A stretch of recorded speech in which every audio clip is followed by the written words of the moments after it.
Hello, dear grade 6 students. I hope you're doing well. Welcome back to a new lecture. Today we're starting with the reading comprehension workshop.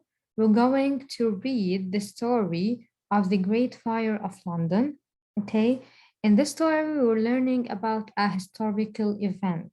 This is a real event. As you can see here, the genre is narrative nonfiction. So it's a narrative, a story, and it's nonfiction, which means it's a real story. So this is a real story that happened several years before. So in history, back in time, we are learning about these events. Okay, so let's start. First of all, by the end of this lecture, you will be able to read the text entitled The Great Fire of London with fluently and with 80% accuracy. You'll be able to identify the meaning of various vocabulary words and use them in a meaningful context. You'll be able also to use the ask and answer questions reading comprehension strategy to understand a new reading lesson.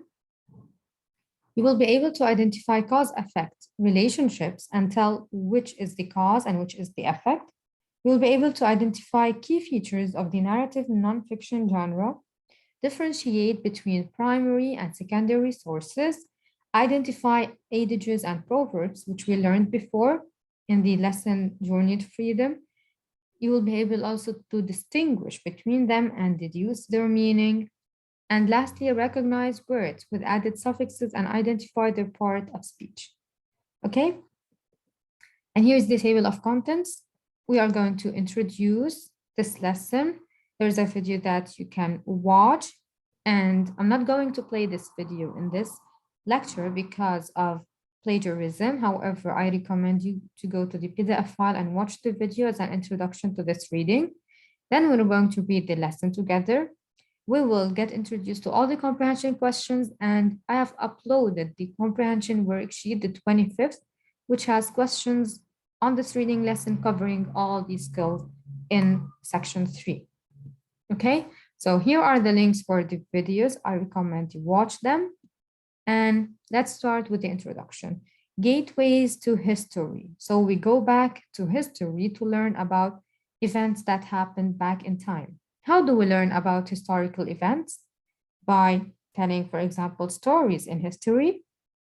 Let's see this guy here. As you can see, this person is wearing an outfit that we do not see much often people wearing something like that.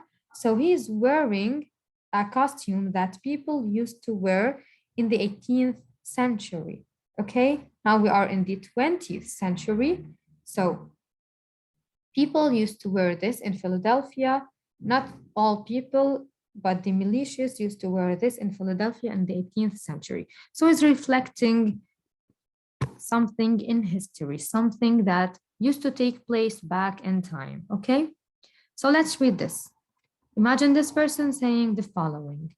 Everyone asks about my hat, this hat, but that's good.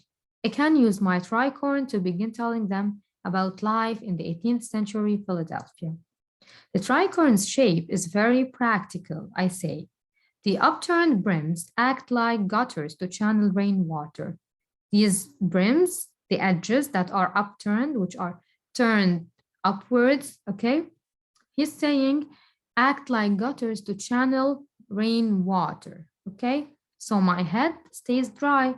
So he's telling you how this hat was designed, what is its purpose. This hat people used to wear in the 18th century in Philadelphia. Soon they're asking me about the rest of my gear, the rest, okay, what he's wearing. Now, before they realize it, they are learning all about militias during the crucial years of the War of Independence. So he is wearing these clothes to teach people about the war for the independence of Philadelphia in the 18th century. Okay, so to teach them about this event, as we said, the essential question, to teach them about this event that happened back in time, several years, many years before, okay? So how is he teaching them? By showing them this costume, okay, by role playing. Let's say I ask you now, grade 6 students, to perform a play on stage, of an event that happened back in time. So you would be teaching the audience this event, which is a historical event, okay? Making history come alive for people is what makes being a reenactor so much fun. Now, I want you personally to talk about this. Write the words that you have learned about understanding history. How do you understand history? Then talk with a partner about the time you learned about the past in a unique or an unexpected way. Okay?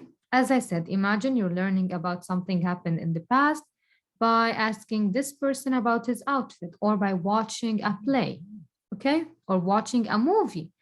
Don't you watch so many movies that tells you stories about events that happened in history? So these are all several ways in which you learn about events in history. Similar to the video in the previous slide, which I asked you to watch, this is a video also telling you about this event that happened back in time in London, which is the Great Fire. All right? So I hope the introduction was clear to our theme or to our lesson. Let's try now to read or mainly to find out the meaning of the vocabulary words highlighted in every sentence using context clues. So we always use this strategy. I read the sentence and I have the word used in this sentence. So I try to figure out its meaning from the context. All right? So let's start. The first word is agitated. The customers became agitated when the line took too long to move. So imagine you're standing in a line and they are taking so much time. So you would get agitated, angry, okay? That's what agitated means. How did I figure its meaning from the context? Second vocabulary word is crucial. Getting enough sleep is a crucial part of a healthy lifestyle. It's a crucial part to have a healthy lifestyle, which means it's an essential or an important, okay? It's a major part. So this is the meaning for crucial. Futile. It was futile to try moving the boulder, which was simply too heavy. So here, you see these children are trying to move this boulder.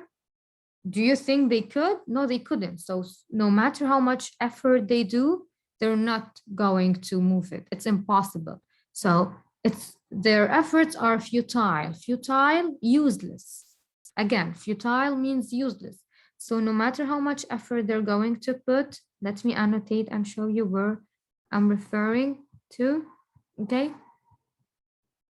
So here, futile, no matter how much these children how much effort they are going to put, their efforts would be futile, useless.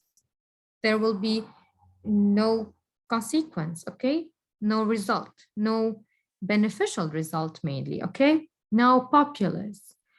With more than 37 million residents, you see that great number of residents, people living in California. California is the most populous state.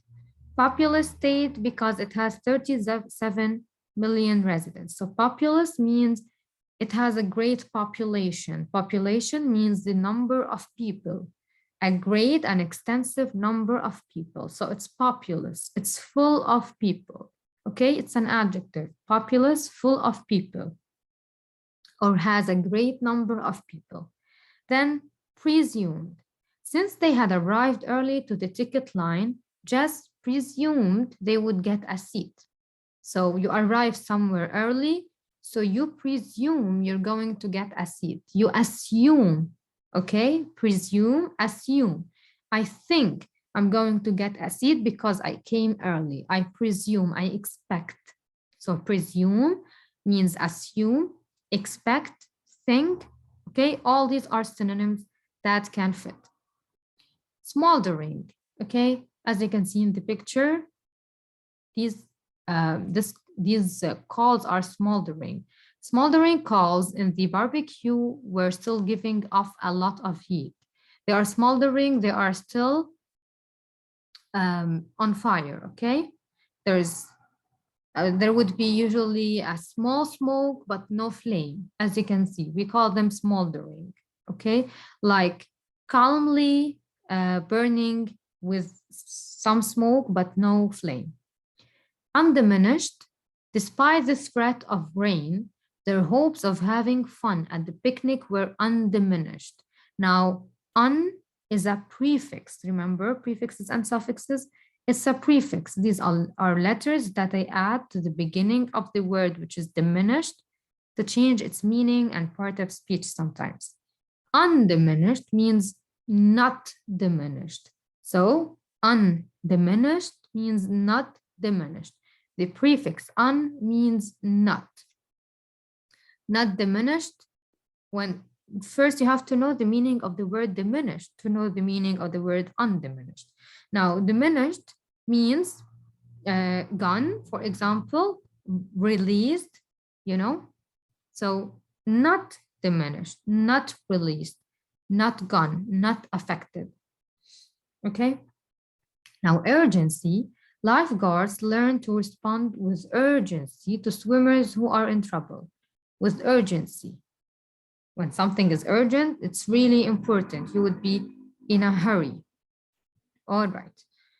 Now, here are the meanings. Agitated, we said, feeling or being troubled or upset or nervous. Crucial, very important. Usually something determines the success or the failure of something else. It's crucial.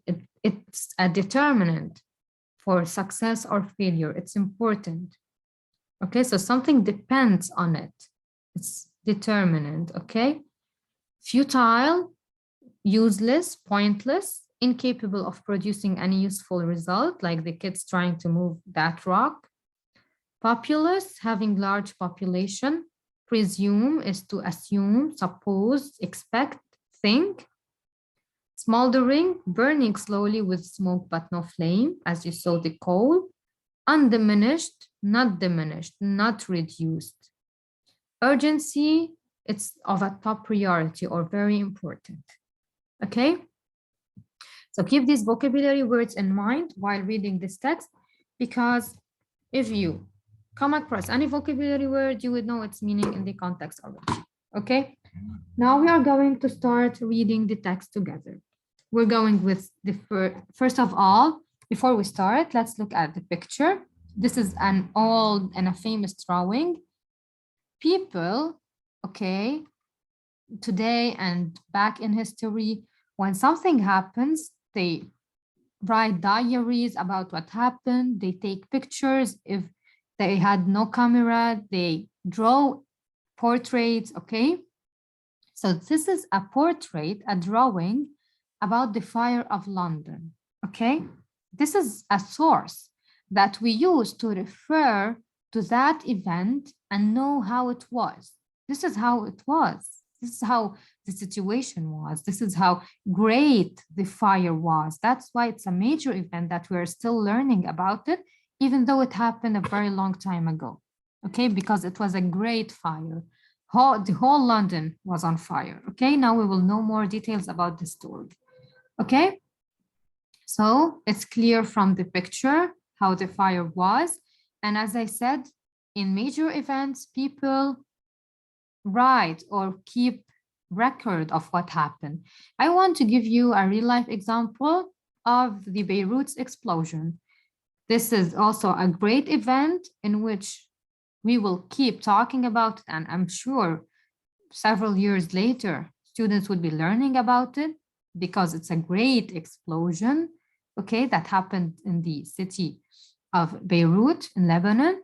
And also there would be diaries in newspapers, pictures, drawings, remember, that record what happened in this explosion, okay? So same way here in this fire. Again, before we start, the essential question, remember, why are we reading this lesson? To answer this question, how we learn about historical events. This is one way, from drawings, from the records, from what people say, because people were there and they witnessed and they experienced this. So we're going to read how a fire that nearly destroyed the city of London, the whole city of London in the 1666, it was recorded for history by those who witnessed the event. Okay. Now, as you can see, we have sections. The first section here is entitled London in 1666. Okay, so this is an introduction about London in this year, in which the year where the fire took place. So let's start with the first section. London was by far the most populous city in England in 1666. Remember, we said most populous, so it had the greatest number of population, highest or the greatest number of people. And it was growing fast. Nearly 500,000 people crowded into its wooden buildings. So listen carefully. The buildings back in time were wooden. They were made of wood, which allows the fire to spread. Unlike today, we have our houses made of bricks and stones. Okay, back in time, they were made of wood. So if one house gets on fire, the other and the other and the other would also get on fire. Okay, so let's make the situation clear before we move to the events. So it was crowded, which means more people, more houses, and those houses or buildings were made of wood, some of which were hundreds of years old. Okay, imagine. The top floors of many houses overhung the narrow streets. Most had roofs waterproofed with tar pitch. Storerooms were brimming with flammable goods. Flammable means able to burn, okay? Able to get on fire, okay? Flammable goods, material that if a fire touches them, they would burn. Like what? Such as oil, tallow for producing soap, and candles. These are all flammable goods. Okay, so these goods will spread the fire more. Open hearth fires, okay, hold on. Open hearth fires burn day and night for cooking. So people also used to cook, to make fires, I mean for cooking, for sure. Making pottery and metal goods and providing heat. So we are here presenting the situation. So many people, so many houses. Houses are made of wood, old material that are flammable, and also people used to light fire in their homes for cooking and to make pottery and to make metal goods. So we are showing you that there is a great possibility for fires to take place. As it's said here, accidental fires, fires that happen by accident, not on purpose, were common. So it is common for fires to take place, taking all the situation into consideration, okay? Some people feared that fire would someday destroy London, so they knew that the fires were common and they had the fear it would destroy London, and it did. Forewarned is forearmed. That's a proverb. What does that mean? Forewarned, to be warned of something before, is keeping safe from it before. They said, hoping the government would take action to improve safety. So people knew that the fire is so possible and they were afraid of this event. They knew it could happen at any time. And they said the government should take action before the fire takes over the whole London, the whole city, okay, which is London. So forewarned is forearmed, okay? To be careful about something and take the measures ahead of time means keeping safe from it, okay? Many Londoners, however, were more worried about the plague, a dreadful sickness that had killed nearly 68,000 people during the previous 2 years. So at this time of the fire, there was a plague, just like now we have coronavirus. There was a plague that killed about 68,000 people. So some of them were worried about the fires that were common, and some people were worried about the plague. And remember this, the plague, we will talk about it by the end of the story again. But the summer of 1666 had been unusually hot and dry. So summer is hot and there are common fires. So this would also make the fire spread more. So a single spark, as I'm just saying, was all that was needed to cause a disaster, a simple or a single spark of a flame. Now we're starting with the major events when the fire erupts, the second section. The spark occurred, as we said, so single spark would lead to a disaster, and the government took no action. And taking all the situation into consideration, all that could lead to the fire to spread and to the hot and dry summer, the spark occurred on Sunday morning, September 2. This is the setting time. Officially, the fire was assumed, people think, that it started in the King's Bakery on Pudding Street. This is a proper noun entitled, capitalized, Pudding Street. So this is the name of street. This is where people think the fire started.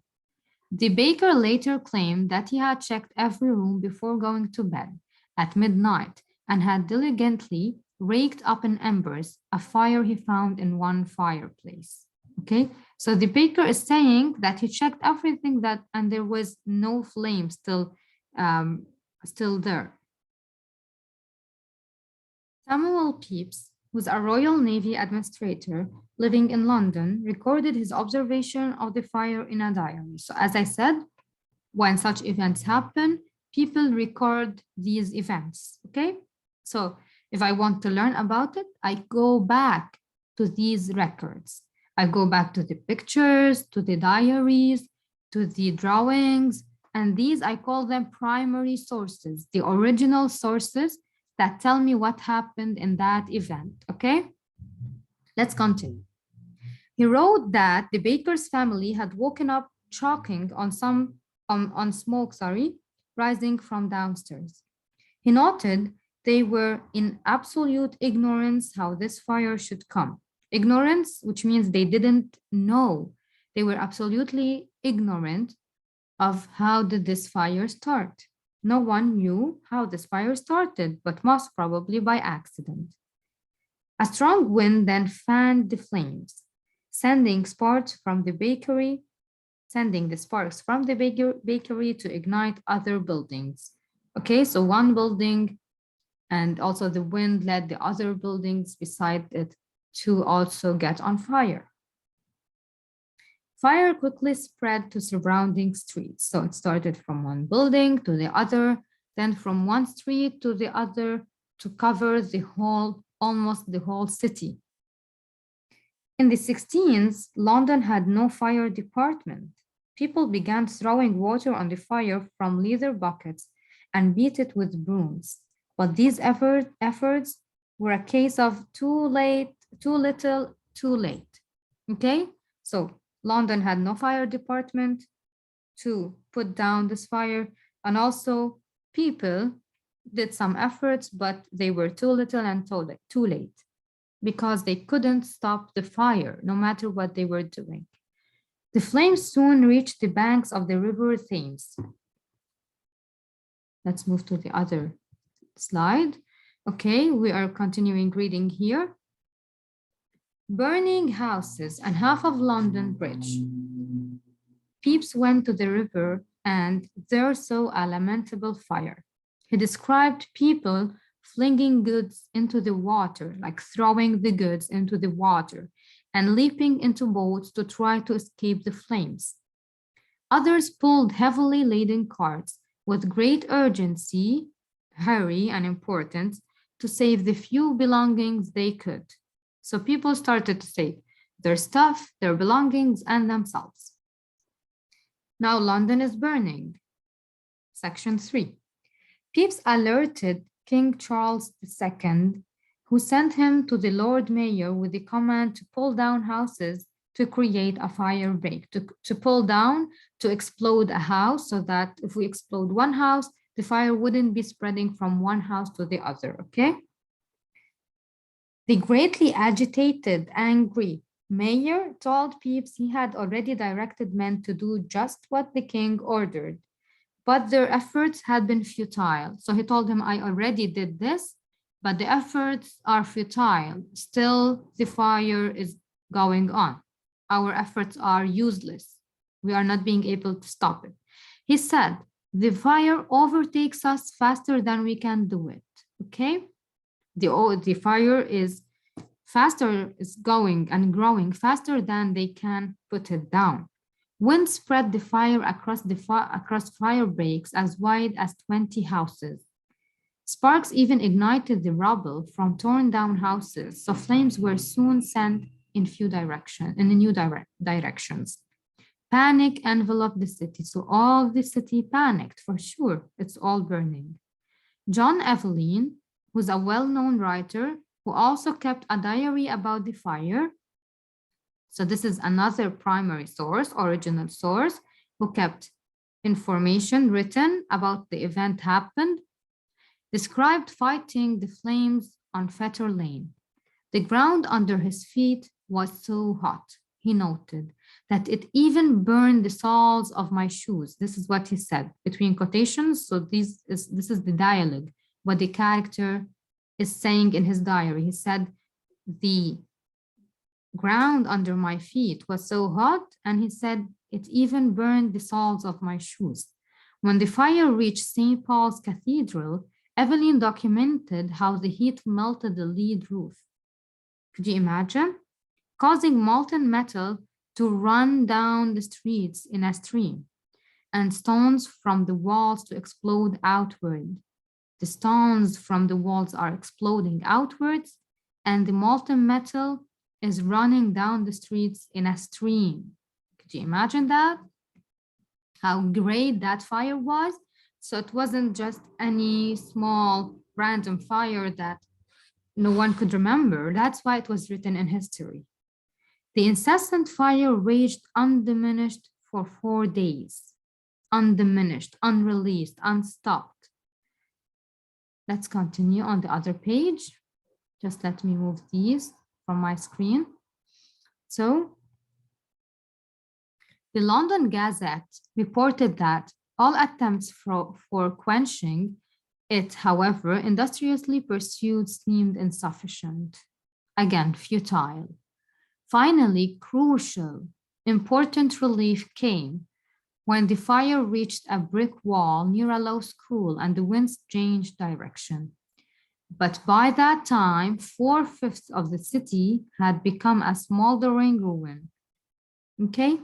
Smoldering, remember, burning slowly already. In all, 13,200 houses, 87 churches, and many government buildings were destroyed. Although few deaths were recorded, thousands were homeless. So because of the fire, these are the effects. Remember, cause-effect relationship. The houses, the churches, the government buildings, and there were few deaths, but thousands of people were homeless. Now we reach to the last section, which is the end of the story. The city rebuilds. So after the fire, people wanted someone to blame. Okay, so they want to blame someone that he or she caused the fire on purpose. A French watchmaker named Robert Hubert became a scapegoat when he said he had set the fire. Scapegoat, like they throw all the blame on him, he did it. Now, few people believed Hubert's confession. Confession means saying the truth. He confessed that he started the fire, but few people believed this. The Earl of Clarendon called him a poor distracted wretch. Still, he was hanged. Okay, he was killed by hanging. By 1667, Parliament had formally declared the fire an accident, as nothing had yet been found to argue it to have been other than a great wind and the season so very dry. So the Parliament said, no, it was an accident, because all the situation and the conditions we presented in the beginning of the story. Where there is life, there is hope, and people began to rebuild while living in nearby fields. For safety, many few buildings were constructed of stone rather than wood, So see here also the effect. They are no longer building their homes from wood, but from stone. They need The need for business to recover quickly even took priority over King Charles' plans for a new city design. People could also count their blessings that the fire, listen carefully, I told you at the beginning to remember this. So people could also count their blessings that the fire had destroyed the city's rats and their plague infected, and their plague infected fleas. The fleas, like the insects, the flies, which were infected with the plague, this disease. So this plague and its devastation was finally halted, finished, put to an end. So this was, we can say, a positive effect to this fire. The plague was put to an end, okay?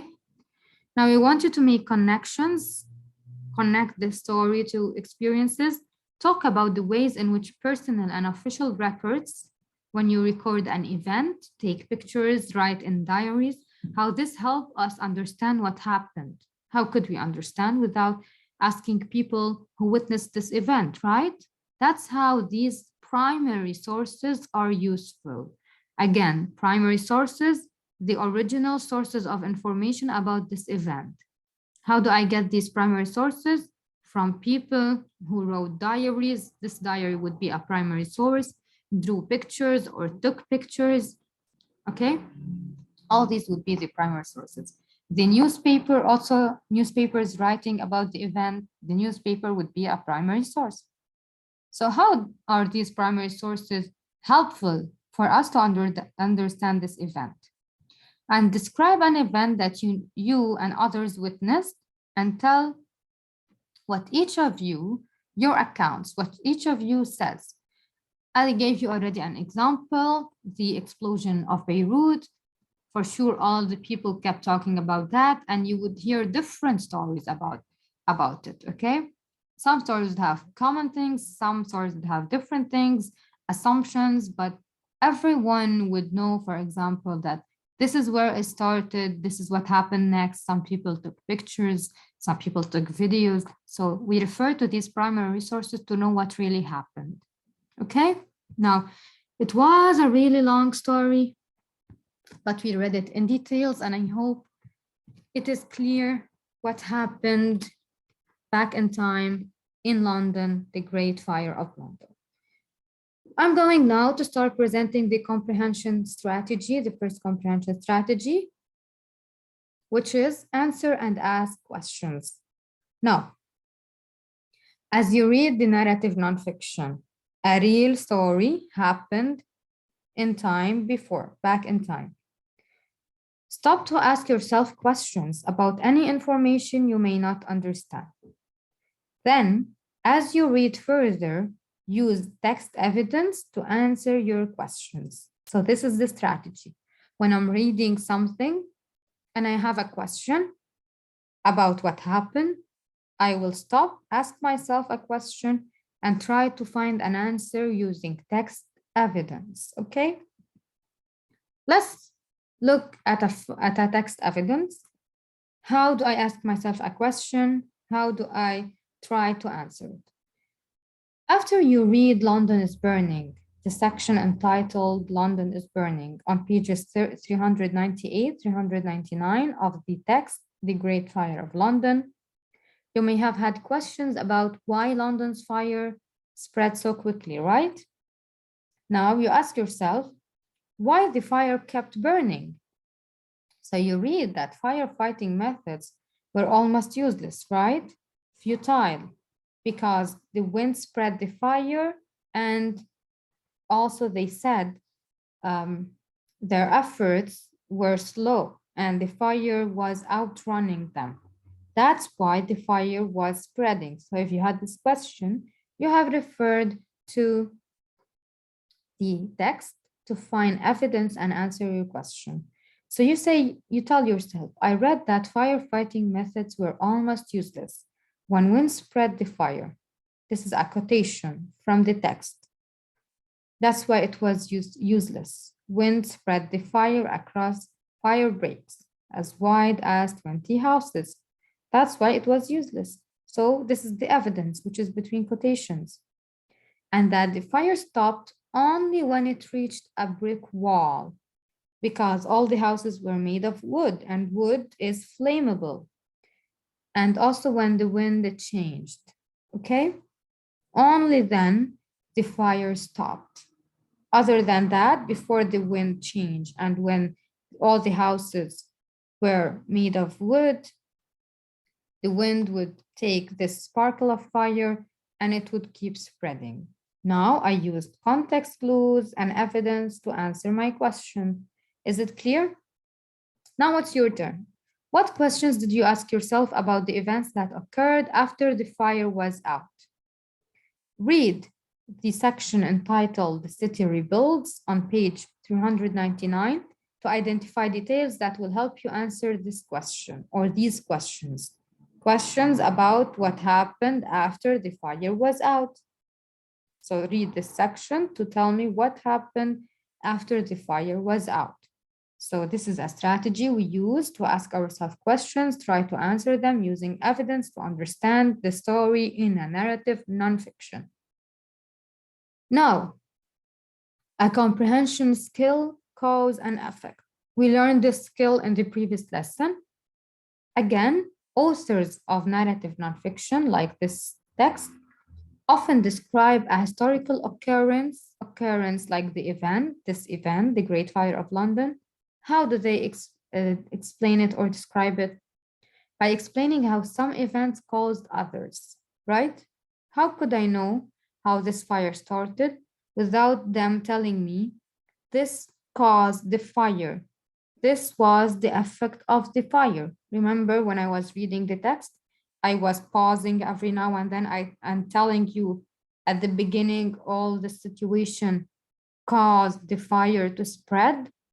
This was the effect of the fire, remember? So we use cause and effect skill to tell what happened in this story, okay?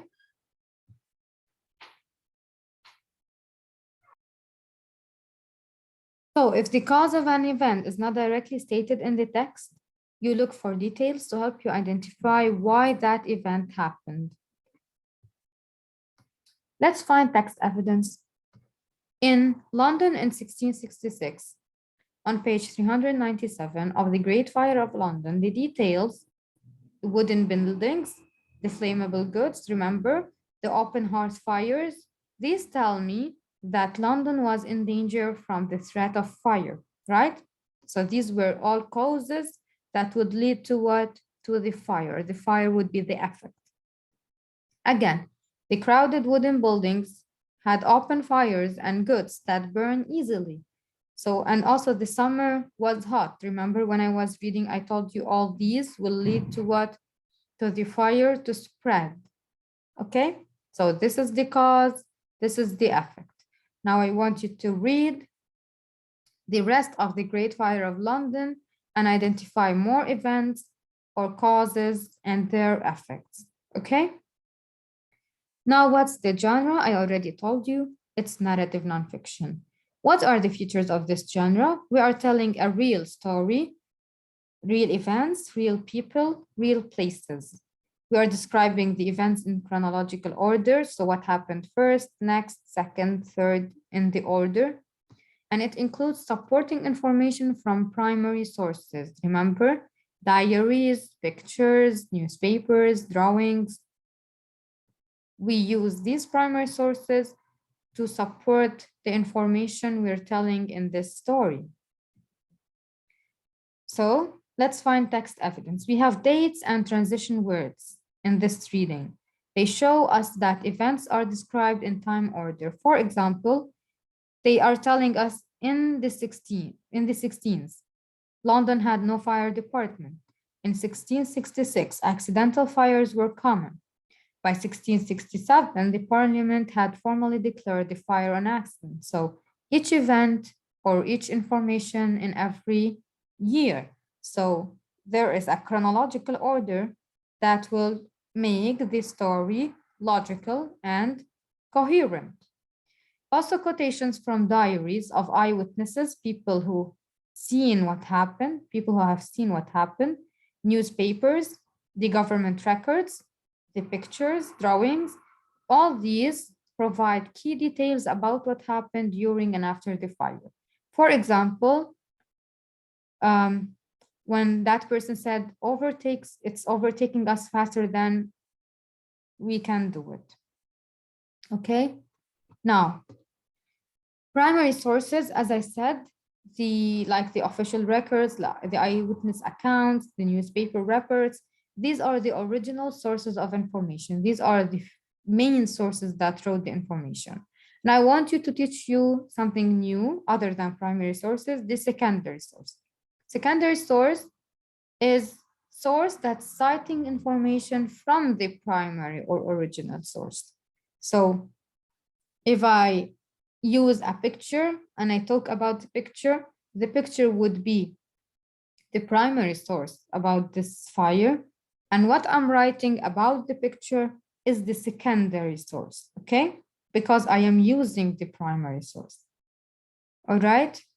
Now here it's your turn to write examples of primary sources from the text. Here I added to you examples of primary and secondary sources. A novel is a primary source. An article analyzing this novel would be the secondary source. So article using the primary source. The painting is the primary source. The exhibition explaining the painting would be the secondary source, okay? Etc. Now, I added this exercise for you to tell me what events happened in each year. Go back to the lesson to find the events and write them down. And then we have a vocabulary strategy, which is adages and proverbs. We learned this before. Adages and proverbs are sayings, famous sayings, traditional also sayings. Everyone keeps using them because they present common experiences and they often use figurative language. For example, a penny saved is a penny earned. In nonfiction, such sayings can help the readers understand the event in a familiar way. So what we are trying to say here, that in a narrative nonfiction, to make the image and the situation clear for the reader, the writer uses adages and proverbs, okay? How do we understand them? We use context clues to figure out their meaning from the sentence. For example, I was unsure of the meaning of the phrase forewarned is forearmed, right? I told you when I was reading that this is a proverb. We read the context here, as you can see, and we try to find its meaning. Some people feared the fire would someday destroy London. Forewarned is forearmed, they said, hoping the government would take action. So they are afraid of something and they are hoping the government would take action. So taking action, forewarned, taking action ahead of time is forearmed, to be careful and face this fear and face the fire ahead of time. Now it's your turn. I want you to refer to page 397 to find the meaning of this proverb, and this one and this one.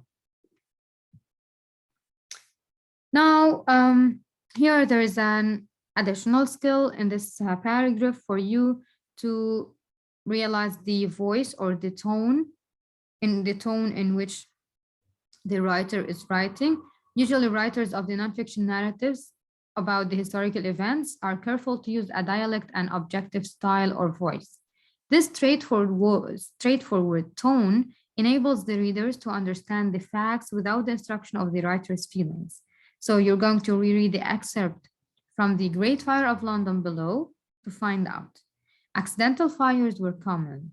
Some people feared that fire would someday destroy London. Forewarned is forearmed, they said, hoping the government would take action to improve safety.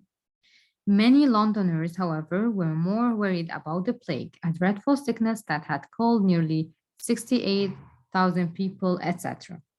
So here the writer is using which tone or which voice, which voice of talking, he's being objective, which means he's not presenting his own feelings, personal, subjective feelings. He's talking about what happened there and what they are experiencing. He's not talking from his personal thoughts, okay?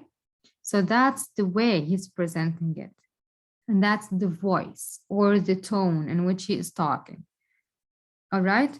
Now you can read this student model to check how she adjusted the tone in her writing, and she added adverbs and revised and improved her writing. Let's read it. Not enough few people in our, sorry, not enough, removed it. She said few people in our county were shopping at the new farmers market. I gladly rode my bike there every Saturday morning. But one day I realized instead of it dawned on me, I realized there was nowhere for people to park their cars. They had to not keep circling to circle the block until space opened up on the street. After lots of complaints, she removed this. She said many requests. The city allowed people to park in a business lot nearby. It's about time. She changed this. She said, at last, people can buy fresh food instead of saying without a hassle. She said more easily. So the voice, the choice of words changed. She's talking in an objective way, okay? Not presenting her opinion in choice of words, not being personal. Thank you for watching. I hope everything was clear. If you have any question, you have my email. Do not hesitate to ask me, and have a nice day.